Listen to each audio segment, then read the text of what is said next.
మత్తయి రాసిన సువార్త 1వ అధ్యాయం 21వ వచనం.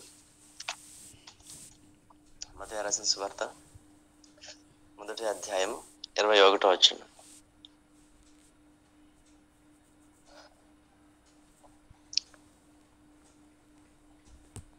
ఆమె యొక్క కుమారుని కనును తన ప్రజలను వారి పాపముల నుండి ఆయనే రక్షించును గనుక ఆయనకు యేసు అను పేరు పెట్టుదువనెను. ఒక చిన్న ప్రార్థన అండి. యేసయ్య, నీ పరిశుద్ధ నామమునకు స్తోత్రం చెల్లిస్తున్నాం తండ్రి. ఉదయ కాలంలో ప్రభా నీ సన్నిధికి రావడానికి మీరు చూపిన కృపను బట్టి స్తోత్రము. నీ వాక్యం ద్వారా మనతో మాట్లాడిన ప్రభా, వాక్యం సత్యాన్ని గ్రహించుకుని ప్రభా నీ వాక్య వెలుగులో ప్రభా తండ్రి జీవించుటకు సహాయం చేయమని యేసు నామమున ప్రార్థిస్తున్నాము తండ్రి. ఆమెన్. దేవునికి స్తోత్రం కనుక చదవబడిన దేవుని వాక్యంలో మనం చూసినట్లయితే ఇక్కడ యేసయ్య ఆయన ఇంకా పుట్టక మునుపు ఆయనకు ఏ పేరు పెట్టాలో ఆ పేరు దేవుని దూత ద్వారా ఇక్కడ తెలపబడిన మా సందర్భం మనం ఇక్కడ చూస్తున్నామండి. సో ఇక్కడ ఆయన రాయబడిన మాట ఏమిటంటే, ఎందుకో ఆయనకు యేసు అనే పేరు పెట్టాలి ఒక స్పష్టమైన వివరణ ఇక్కడ ఇవ్వబడింది. ఎందుకంటే ఆయనే తన ప్రజలను వారి పాపముల నుండి ఆయన రక్షిస్తాడు గనుక ఆయనకు యేసు అను పేరు పెట్టాలి అని. సో యేసు అనగా రక్షకుడు అని మనము చూస్తున్నాము. నిజమే, ఆయన పేరుకి ఎంతో అర్థం ఉంది. సో ఈరోజు యేసయ్య పేరులో ఉన్న ఒక శక్తి ఏంటిదో, ఆయన పేర్లున్న ఒక దేవుని కార్యములు ఎలాంటివో, ఆయన పేరున్న మహిమ ఏంటో మనం ఈరోజు ధ్యానించబోతున్నాం. దేవునికి స్తోత్రం కలుగుగాక. మనం ఒక్కసారి యెషయా 9వ అధ్యాయం 6వ వచనం కూడా చదువుకుందామండి. ఎవరైనా దయచేసి చదివి సహకరిస్తారని కోరుతున్నాను. యెషయా 9వ అధ్యాయం 6వ వచనం. అక్కడ కూడా యేసయ్య ఈ లోకంలో జన్మించక మునుపే ఆయన జననం గురించి ముందుగానే ప్రవచింపబడిన ఆ మాటను ప్రవచన మనం చూస్తాం. ఒకసారి చూసాం ఆ వాక్యం కూడా. దయచేసి ఎవరైనా చదివి సహకరించండి. యెషయా 9వ అధ్యాయం 6వ వచనం. English okay na brother? చదవండి sister. For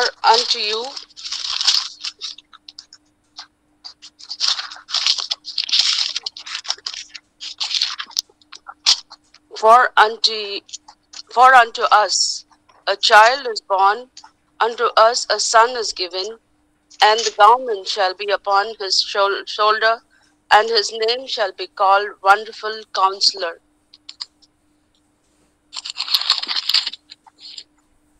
the Mighty God, the Everlasting Father, the Prince of Peace. దేవునికి స్తోత్రం. తెలుగులో ఈ విధంగా రాయబడింది. ఏలయనగా మనకు శిశువు పుట్టెను, మనకు కుమారుడు అనుగ్రహింపబడెను, ఆయన భుజము మీద రాజ్య భారముడును, ఆశ్చర్యకరుడు, ఆలోచనకర్త, బలవంతుడైన దేవుడు, నిత్యుడగు తండ్రి, సమాధానకర్తయగు అధిపతి అని అతనికి పేరు పెట్టబడును. దేవునికి స్తోత్రం.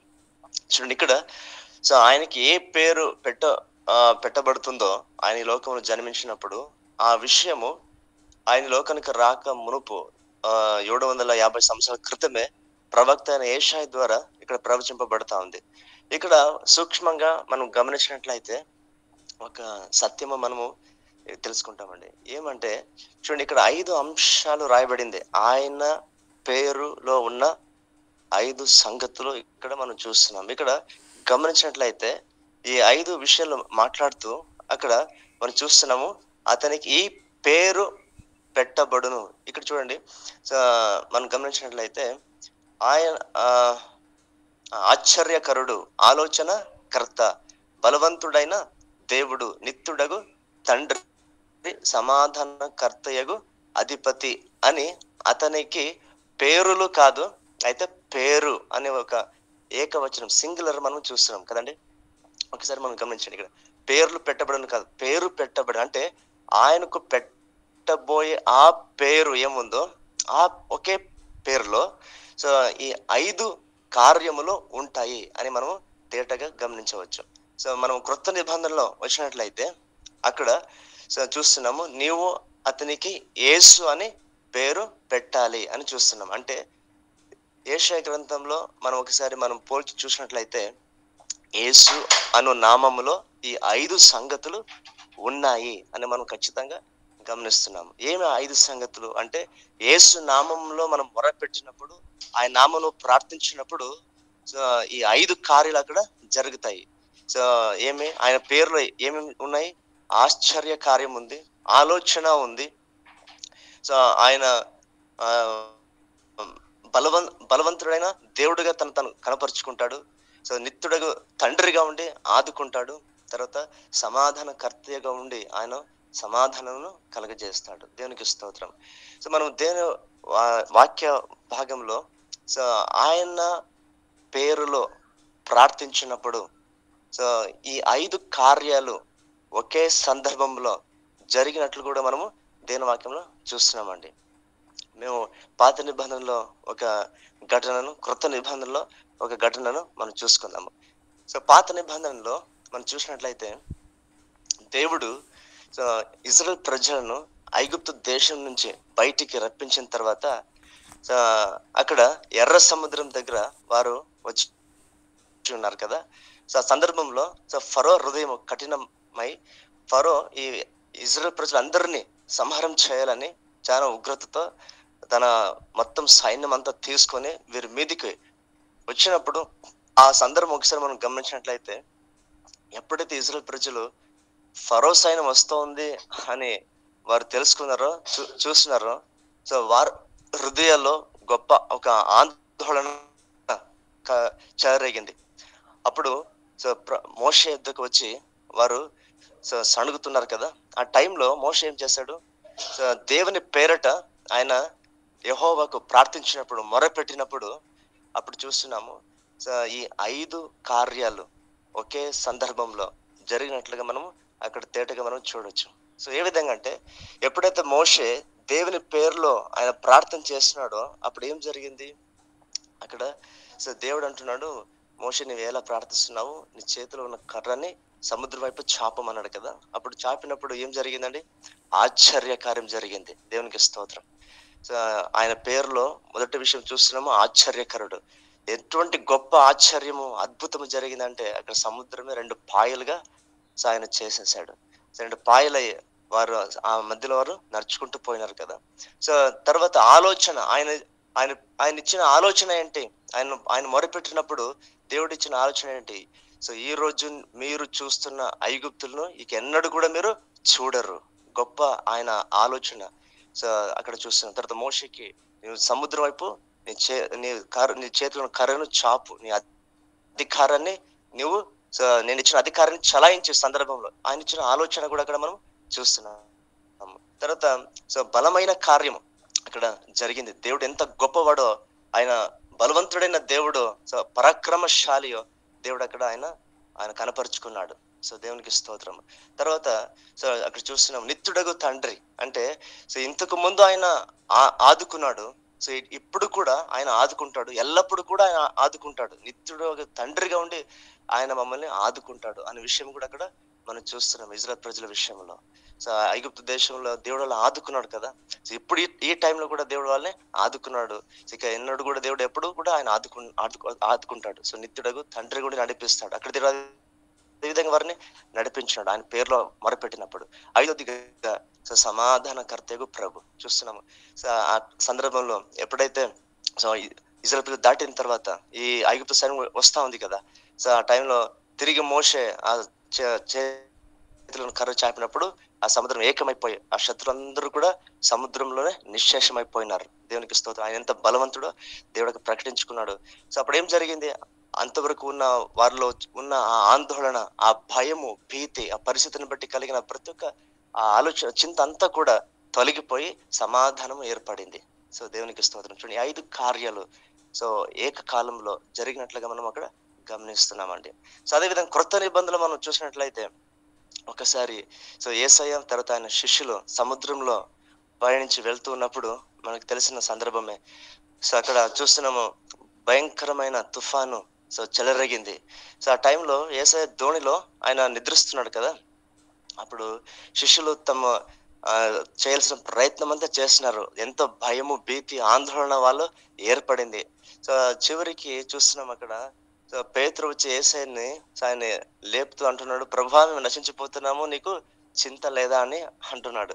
అంటే వారు ఎంత భయంతో నిండుకున్నారో ఒకసారి ఆలోచించండి. సో అప్పుడు ఏం జరిగింది?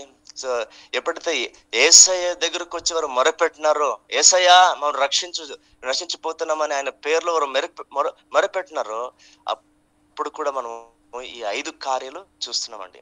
సో ఏం జరిగింది? మొదటిగా ఆశ్చర్యకార్యం ఆయన చేస్తున్నాడు. ఆయన ఏం మాట్లాడలేదు. మొదట ఆయన లేచి ఆయన చేయి చాపి, ఆ రోజు మోషే అక్కడ చేయి చాపినట్లుగా ఆయన అధికారము, సో చేయి చాపి ఆయన అధికారాన్ని శాసించినప్పుడు సో సముద్రము నిమ్మళమైపోయింది. సో ఆయన ఒక్క మాట పలికినప్పుడు సముద్రము శాంతమైపోయింది. ఆశ్చర్యకార్యము అక్కడ జరిగింది.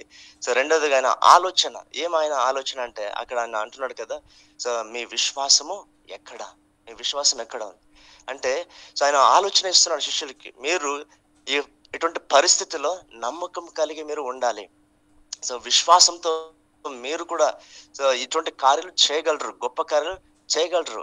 సో విశ్వాసం రక్షిస్తుంది. సో సో అక్కడ వాళ్ళకు కలిగి ఉన్న విశ్వాసము, ఉండాల్సిన విశ్వాసం ఏంటంటే, సో యేసయ్య ఎంతెంత గొప్ప కార్యాలు చేశాడు కదా, ఇప్పుడు కూడా ఆయన మనతో ఉన్నప్పుడు మనం ఏ విధంగా నశించిపోతామో, మనం నశించిపోము. సో దోణి మునగాలంటే ఇప్పుడు ఆయన కూడా దోణిలో ఉన్నాడు. సో కాబట్టి ఆయన మమ్మల్ని తప్పకుండా ఆదుకుంటాడనే విశ్వాసం వాళ్ళు కలిగి ఉండాలి. అయితే ఆ భయములో, ఆ సందర్భంలో విశ్వాసం కోల్పోయారు. అయితే ఆయన ఆలోచన ఇస్తున్నాడు, మీ విశ్వాసము ఎక్కడ. సో దేవునికి స్తోత్రం. సో ఈనాడు కూడా అటువంటి సందర్భంలో సో విశ్వాసం కలిగి ఉన్నప్పుడు మనం కూడా నశించమనే ఒక ఆలోచన ఆయన మాటలు అక్కడ మనం చూస్తున్నామండి. సో బలవంతుడైన దేవుడు, ఆయనకున్న అధికారం ఎలాంటిదో ఆయన శాసించినప్పుడు, అక్కడ ప్రకటపరిచినప్పుడు తేటగా మనకు అక్కడ బయలుపరచబడుతుంది ఆయన పరాక్రమ కార్యము. దేవునికి స్తోత్రం. సో తర్వాత నిత్యుడగు తండ్రిగా, అవును, సో ఎల్లప్పుడు కూడా మనల్ని ఆయన ఎటువంటి పరిస్థితులు కూడా చేయి వదలని దేవుడు, సో ఆదుకునే దేవుడు అనే ఒక విషయము ఆయన అక్కడ బయలుపరిచినాడండి. సో నిత్యుడగు తండ్రిగా ఆయన వారిని ఆదుకున్నాడు. తర్వాత సమాధానకర్తయగు ప్రభు. చూడండి అప్పుడు ఏం జరిగింది? అంతవరకు నా భయము, ఆందోళన, ఆ ఒక భీతి అంతా తొలగిపోయి వారిలో సమాధానం ఏర్పడింది శిష్యులలో. తర్వాత వారు ప్రభుని ఆరాధించగలిగినారు. ఈయన ఎవరప్పా అనుకున్నారు. ఈయన మాటకు ఈ ప్రకృతి కూడా లోబడుతుంది కదా, ఈయన ఎవరై ఉండాలి. సో దేవునికి స్తోత్రం.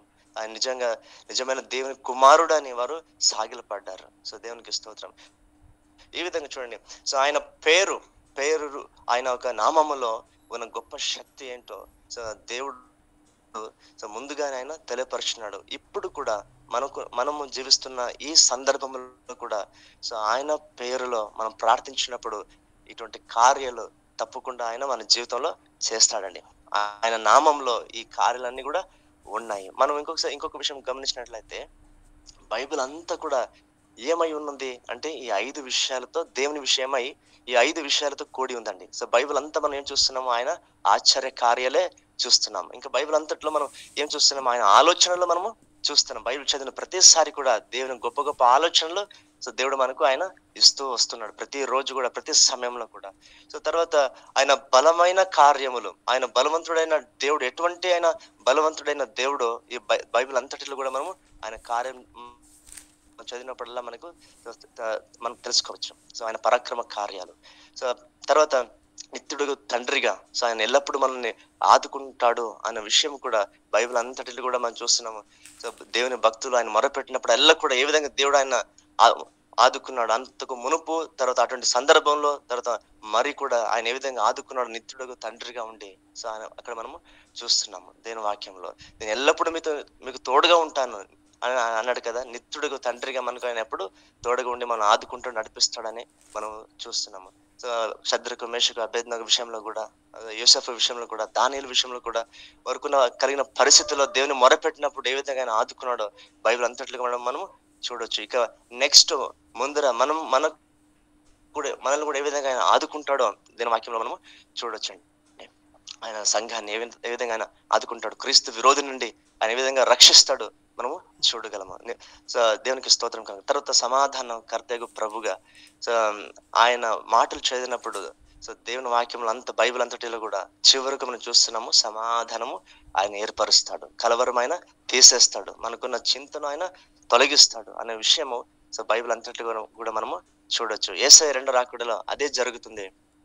సో మనలో ఉన్న మనకు కలిగి ఉన్న ఆ ప్రతి ఒక్క ఇబ్బంది నుంచి, ఆ కలవరం నుంచి దేవుడు తీసేసి ఆ క్రీస్తు విరోధిని నశింపజేసి సో ఆయన సో సమాధానం ఏర్పరుస్తాడు. తర్వాత ఆయన 1000 ఏండ్ల పరిపాలనలో మనం చూస్తాము అక్కడ సమాధానము నీతియే ఉంటుంది.